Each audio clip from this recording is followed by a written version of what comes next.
Saludos, soy Miguel Ángel Bracho Medina y en esta oportunidad voy a hablarles sobre lo que es el positivismo. El término positivismo fue utilizado por primera vez por el filósofo y matemático francés del siglo XIX, Auguste Comte, pero para algunos ya estos conceptos positivistas se remontaban a los tiempos del filósofo británico David Hume, al francés Saint-Simon y al filósofo alemán Immanuel Kant. Ese positivismo surge como una contraposición al naturalismo, el cual incorporaba conceptos metafísicos de la moral y la ética al derecho, lo cual generaba una crítica obstinada a ese subjetivismo que presentaba el naturalismo. Esa corriente positivista va a aplicar que aplicada al derecho busca establecer una teoría general del derecho, la cual va a ser ajena a todo elemento distinto a lo que es la voluntad humana. ¿Okay? El término positivo hace referencia a una concepción formal de las normas al estar estas establecidas por un ente el cual se atribuye ese poder exclusivo para para establecer ese derecho. Se hace también referencia, y eso se hacía referencia ya desde lo que era la Edad Media, donde al derecho formalmente se le llamaba lo que era el positivo, por haber sido precisamente puesto en práctica o impuesto por una autoridad con el poder para hacer. ¿Okay? Ahora, ese positivismo científico de Augusto Comte se va a basar en lo que es el método experimental, rechazando de este modo todo lo que era la noción a priori y todo concepto universal y absoluto. Solamente va a ser para ellos legítimo aquel conocimiento el cual se pueda transcribir mediante de fórmulas racionales y los datos de la experiencia sensible. Para muchos esto se consideraba como la evolución final de ese espíritu humano, el cual ya había pasado por unas etapas anteriores, lo que era el estado teológico ficticio, el estado científico positivo y el estado metafísico o abstracto. ¿Okay? Ahora, ese término jurídico, el positivista, surge como una reacción, como ya dije, a las atracciones y las vaguedades que presentaba el naturalismo y además contra las inconsistencias que presentaba la filosofía postkantiana, así como fruto de una necesidad que presentaban los jurídicos en apoyarse en lo que eran las ciencias naturales, las cuales eran vistas como las únicas que eran garantizadas para obtener un saber lógico y racional. ¿Okay? Ahora, vamos a distinguir entre este positivismo jurídico varias clases, lo que es el positivismo analítico, el positivismo sociológico realista, el positivismo lógico, el positivismo ideológico, el formalismo jurídico y el positivismo metodológico conceptual. En este caso vamos a hacer distinción a dos tipos de clases, lo que es el positivismo en el sentido amplio, lo que hace referencia a lo que es el positivismo científico, el cual se va a enmarcar a lo que es el sentido cotidiano y empírico de la ley, y el positivismo jurídico en el sentido estricto, el cual va a elevar esa ley sobre las otras fuentes del derecho, conceptualizando de este modo el ordenamiento jurídico como un todo pleno y coherente. ¿Okay? Ahora, la doctrina en la cual se basa ese positivismo jurídico va a reducir el objeto de la investigación jurídica exclusivamente a lo que es el derecho positivo vigente para la época, sin tomar en cuenta aspectos éticos. Va a eliminar todo lo que es de la teoría del derecho, lo que es la especulación, la metafísica y la filosófica, y solamente va a limitar la investigación científica y filosófica a lo que es el mundo empírico. Además, ese sistema jurídico se va a regir por una pirámide, en donde el vértice principal va a ser lo que es la norma jurídica que lo sostiene como un conjunto. ¿Okay? Es decir, es el término legislativo presente. ¿Okay?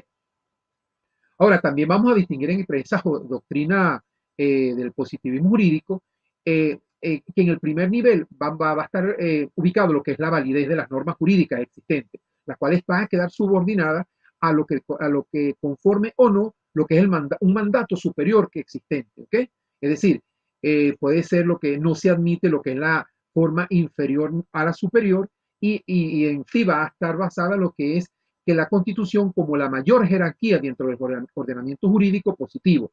Ninguna norma inferior puede estar por encima de ella. ¿Qué características tiene? Va a ser la prohibición del juez a crear derechos, dejando esa norma específicamente a lo que es a los legisladores. La prohibición del juez a negarse a fallar a ella y una unidad completa y centrada en el orden jurídico. Como el principal exponente de lo que es este positivismo jurídico, vamos a encontrar a Kelsen, lo cual en su teoría pura del derecho se propone construir una auténtica ciencia del derecho, elevando el rango de saber, elevando esto a un rango superior, riguroso, científico, y depurando su objeto al estudio de todos los elementos de su estudio de todos los elementos extraños, tales como valores éticos, morales, axiológicos, políticos, etc. Es decir, va a definir el derecho como una ciencia de normas.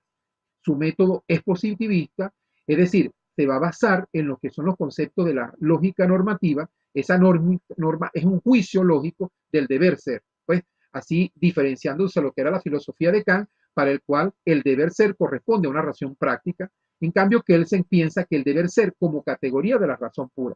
Es decir, va a establecer en este caso una relación natural causal, la cual va a ser independiente al ser humano, y por primera vez se habla de una relación imputativa, es decir, un juicio hipotético, el cual es un antecedente y condicionante del consecuente. ¿Okay? Ahora, fíjense que en este caso, lo que el positivismo jurídico define como tal una ciencia jurídica y la va a definir como normativa, es decir, describe norma y lo hace normativamente jurídico por juicio imputativo, axiológicamente neutral y objetivista, porque se va a limitar solamente a explicar lo que es el derecho positivo válido, sin calificarlo de justo e injusto, y autónomo, porque va a ser distinto a las ciencias sociales y a las causas sociales en sí. ¿Ok? Ahora, fíjense que para Kelsen, Kelsen va a contribuir a consolidar lo que es la idea del Estado moderno y la comprensión del derecho desde una óptica formal. Pero ese derecho no es solo una forma o normalidad como tal, o como lo definía él, sino también va a establecer una relación social con una realidad social. Es decir, el derecho, para él, un derecho desprovisto de valor puede convertir al jurista en un instrumento del poder. Ahora, finalmente vamos a hablar de unas diferencias entre lo que es el positivismo y el naturalismo. El naturalismo, como todos saben, su fundamento radica intrínsecamente en lo justo, mientras que para el positivismo está condicionado a ciertos requisitos de vigencia, es decir, todo precepto vigente es formal y válido. El origen del Dios naturalismo está dado por Dios, mientras que el positivismo está dado por el hombre. La moral y la ética forman parte del naturalismo, mientras que la moral y la ética no van a conformar para nada parte del positivismo. La auténtica esencia en el naturalismo, la auténtica esencia o naturaleza del derecho se oculta tras la realidad del ser humano, mientras que para el positivismo la esencia o naturalismo del derecho está representada por la mera voluntad del legislador. En el naturalismo vamos a ver que el derecho es un valor inherente a la naturaleza humana, mientras que en el positivismo el derecho es un hecho referido únicamente a su estructura normal. ¿Ok? Formal, perdón. El naturalismo admite el derecho positivo siempre que no contravenga el derecho natural, mientras que el derecho positivista rechaza la existencia del derecho natural por ser abstracto y metafísico. Ahora, ¿qué aporte trajo lo que era el positivismo jurídico? Diseña la construcción del modelo de la teoría general del derecho, sobre todo uno de sus principales exponentes, como dije, Kelsen, válido en sí mismo y efectivamente ha significado un aporte en términos contemporáneos a la consolidación del Estado moderno y a la comprensión del Estado. Va a permitir deslindar la naturaleza del derecho científico y va a coadyuvar a determinar la existencia de un ordenamiento jurídico coherente. Ahora, también se le hacen críticas al positivismo jurídico, ya que reduce el derecho a su aspecto normativo cuando el derecho no es solo formal o normativo, sino que también es una relación social a una realidad social. Asimismo, el derecho positivo está desprovisto de un valor que puede convertir al jurista en un poder instrumental. ¿Okay? Ahora, al ser una concepción integral del derecho positivista y excluyente, va a resultar insuficiente porque el derecho tiene la finalidad de corregir o de regir de modo mejor a la sociedad y no solamente una estructura perfecta en sí misma. Y finalmente, se habla de que parte de la norma fundamental que sustenta a lo que es la norma inmediata inferior del derecho positivista, pero no llega a explicar cómo se funda la norma fundamentalmente. En este caso, equipara el derecho al Estado, lo que genera una confusión, sino también una incongruencia. Bueno, esto es todo mi exposición. Lamentablemente solamente contaba 10 minutos en grabación de cámara y bueno, espero que les haya gustado. Gracias.